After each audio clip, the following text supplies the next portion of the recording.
Setelah mendengar kesaksian dari ketiga orang ini, polisi itu langsung tahu siapa pembunuhnya, guys.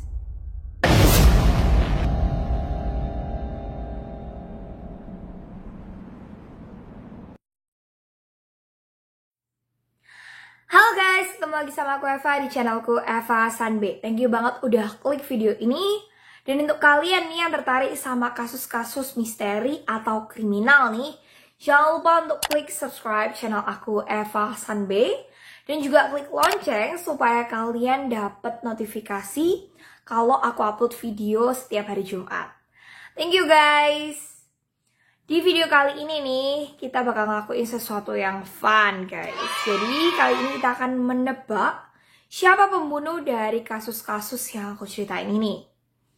Nah, langsung aja ya, kita mulai dari kasus pertama.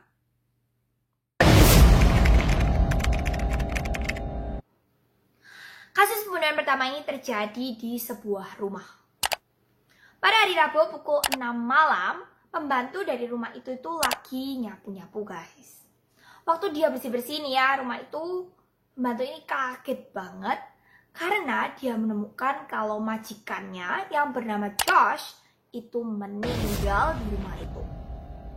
Si pembantu ini langsung telepon ke polisi untuk melaporkan kejadian ini. Polisi datang ke rumah itu untuk menyelidiki siapa pembunuh dari si Josh. Penyelidikan dimulai dengan memanggil petugas forensik ya. Nah, waktu petugas forensik ini meriksa mayatnya, petugas forensik ini memperkirakan waktu kematian Josh atau waktu dibunuhnya Josh itu pada pukul 4 sore sampai jam 6 malam. Setelah mendapat clue dari si petugas forensik ini, polisi ini kemudian mulai mencari petunjuk-petunjuk lainnya untuk menemukan pembunuh dari si Josh ini. Memperkirakan ya, Josh ini kan ditemukannya di dalam rumah itu tuh ya. Kemudian ditemukannya itu pada pukul 6 malam dan waktu kematiannya itu pukul 4 sore sampai jam 6 malam. Nah, polisi ini mulai mikir pasti ini pembunuhnya ada di dalam rumah. Karena waktu itu ternyata orang-orang yang di dalam rumah itu tuh nggak pada keluar ya guys. Jadi semuanya tuh lagi di dalam rumah. Selain itu, pada pukul 4 sampai 6 malam itu, menurut pembantu dari si Josh ini, tidak ada pengunjung yang datang ke rumah tersebut. Jadi memang tersangkanya itu benar-benar cuma orang yang di dalam rumah itu doang. Sebagai informasi, selain Josh, ada 5 orang lainnya yang tinggal di dalam rumah tersebut. Termasuk salah satunya si pembantu tadi. Jadi total ada 6 orang yang tinggal di dalam rumah itu. Nah, setelah menyusun clue-clue ini ya, si polisi mulai menginterogasi 5 orang lainnya yang tinggal dalam rumah itu bersama si Josh. Yang pertama, si pembantu tadi. Dari jam 4 sore sampai jam 6 malam kamu ngapain aja? Pembantu itu menjawab, aku lagi motong rumput di taman, kemudian juga nyapu-nyapu. Habis gitu aku juga nyiramin bunga. Jadi makanya agak lama ya, dari jam 4 sore sampai jam 6 malam. Kemudian polisi pindah. Dia menginterogasi si koki yang ada di rumah itu. Dari pukul 4 sore sampai jam 6 malam kamu ngapain aja?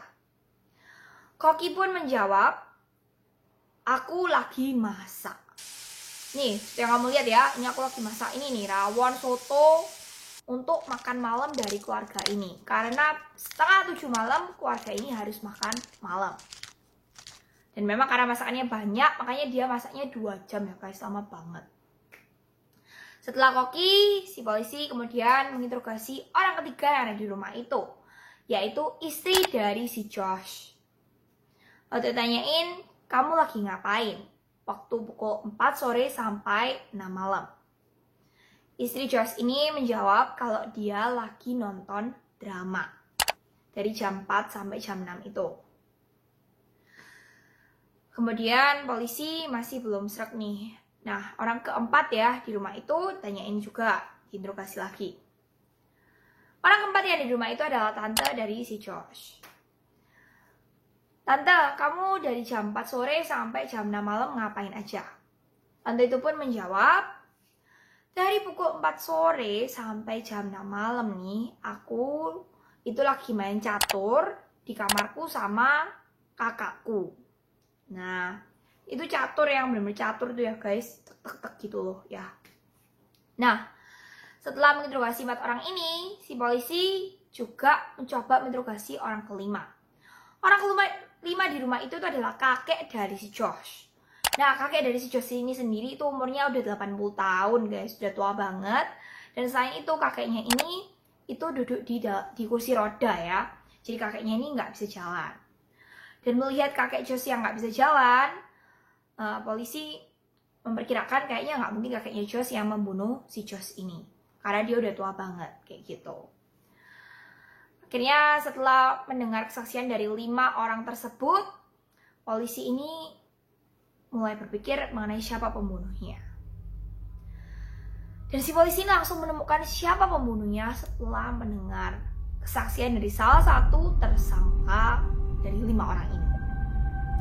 Nah, sekarang aku kasih waktu buat kalian 10 detik ya guys untuk menemukan siapa pembunuh dari si Josh ini.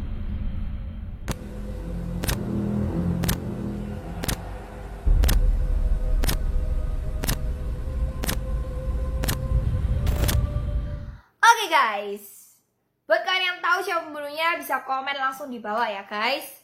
Dan buat kalian yang nggak tahu nih, aku kasih tahu ya, pembunuh dari si Josh adalah tante dari si Josh. Loh, kok bisa ya? Nah, tante dari si Josh ini tadi waktu ditanyain sama polisi, "Kamu ngapain aja dari pukul 4 sampai pukul 6 sore?" Ternyata tante si Josh ini bohong ya guys. Dia kan bilang kalau dia itu lagi main catur sama kakaknya di kamarnya. Sementara si pembantu itu bilang kalau dari pukul 4 sampai 6 sore itu tidak ada pengunjung di rumah itu. Dan selain itu yang tinggal di rumah itu cuma 5 orang ya selain Josh ya. Jadi kan ada si pembantu, si Koki, terus istrinya Josh, kemudian tantenya Josh ini dan juga kakeknya. Tidak pernah ada kakak dari tantenya atau omnya si Josh ya. Jadi dari manakah kakaknya si tante itu? Nah, itulah kenapa si tante itu pasti pembunuhnya guys.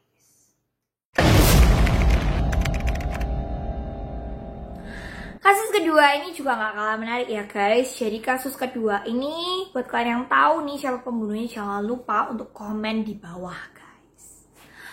Oke, di kasus kedua ini aku menceritakan kisah pembunuhan dari Mr. Kim. Mr. Kim ini adalah seorang pengusaha kaya raya yang sukses banget di Seoul. Dia itu ada urusan bisnis di sebuah kota kecil di Korea Selatan. Jadi dia itu nyetir pakai mobil mewahnya ke kota kecil tersebut. Rencananya setelah urusan bisnisnya selesai nih, Mr. Kim ini mau langsung kembali aja ke Seoul. Dia itu nggak ada rencana untuk nginep di kota kecil tersebut. Tapi tiba-tiba malam itu terjadilah hujan badai, hujan deras ya, disertai angin kencang dan juga petir yang menyambar-nyambar di kota kecil tersebut. Nah, karena hujan badai tadi ya, mobilnya Mr. Kim tuh mogok guys. Dan akhirnya Mr. Kim nggak bisa kembali ke kota Seoul. Dia pun melihat kalau di sebelah kanannya itu, tempat mobilnya mogok, dia ada sebuah hotel kecil ya, namanya Hotel X. Nah, dia langsung memutuskan untuk nginep di Hotel X itu dan baru kembali besok paginya ya. Nah, di malam itu karena itu memang lagi hujan badai, terus itu kan kota kecil ya guys.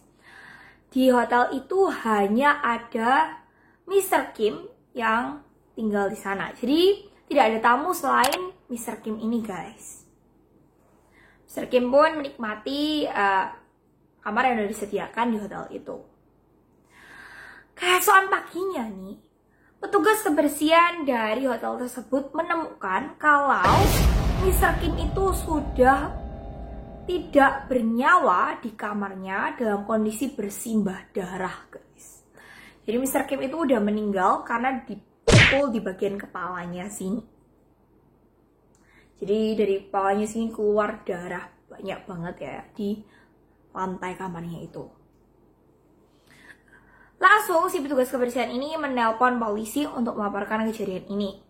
Dan polisi pun itu melakukan penyelidikan. Petugas forensik menemukan kalau Mr. Kim ini itu meninggal pada malam hari pukul sekitar jam 11 sampai jam 1 pagi ya guys. Jam 11 malam sampai jam 1 pagi. Jadi itu benar-benar udah malam banget. Di malam itu tuh, karena memang tidak ada tamu lain selain Mr. Kim ya, si polisi ini mulai mencari tahu siapa aja yang ada di hotel itu. Dan ternyata malam itu cuma ada 3 orang selain Mr. Kim ini, yaitu si petugas kebersihan yang menemukan Mr. Kim tadi. Kemudian yang kedua adalah resepsionis. Dan yang ketiga adalah tukang reparasi atau tukang maintenance di hotel tersebut. Polisi pun mulai menginterogasi pertama-tama dari si resepsionis ini duluan. Kemarin malam dari jam 11 malam sampai jam 1 pagi apa yang kamu lakuin? Terus si resepsionis ini menjawab, saya sedang membantu mencarikan Mr. Kim itu tukang reparasi untuk membetulkan mobilnya yang mogok. Supaya pagi ini dia itu bisa kembali ke Seoul, kayak gitu. Tapi karena itu udah malam, saya tidak menemukan tukang reparasi siapapun. Terus karena udah malam juga, saya jadi ngantuk ya. Kemudian ketiduran di meja resepsionis. Kemudian setelah menanyai tukang resepsionis, Pak polisi ini kemudian tanya juga ke orang kedua, yaitu tukang servis atau maintenance dari hotel tersebut. Kemarin malam dari jam 11 malam sampai jam 1 pagi, apa yang kamu lakuin? Kemarin malam itu Pak, ya ada listrik mati. Karena hujan badai toh. Jadi akhirnya listriknya itu mati. Saya itu harus membetulkan genset yang ada di basement supaya listrik hotel ini nyala lagi. Karena gensetnya itu memang udah lama gak digunain, jadi akhirnya rusak.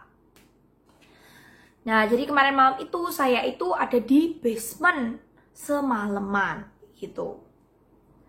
Setelah menanya tukang reparasi, kemudian yang ketiga yang tanya adalah petugas kebersihan yang tadinya menemukan si Mr. Kim ini. Dari jam 11 malam sampai jam 1 pagi, apa yang kamu lakuin? Lalu petugas kebersihan ini menjawab kalau pada pukul 11.30 ya kira-kira, dia itu ditelepon sama Mr. Kim ini. Mr. Kim ini komplain ke dia tentang masalah listrik mati yang terjadi di hotelnya. Jadi Mr. Kim ini telepon pakai telepon hotel tuh ya guys, yang biasa ada di kamar-kamar itu ya. Yang nomor 0 resepsionis, nomor 1 itu apa ya. Ya dia telepon pakai itu ke bagian cleaning service. Karena dari resepsionisnya itu gak bisa dihubungin gitu katanya. Setelah mendengar kesaksian dari ketiga orang ini, polisi itu langsung tahu siapa pembunuhnya guys. Nah sekarang aku kasih waktu 10 detik ya guys, sama kayak tadi, untuk kalian menemukan siapa pembunuhnya.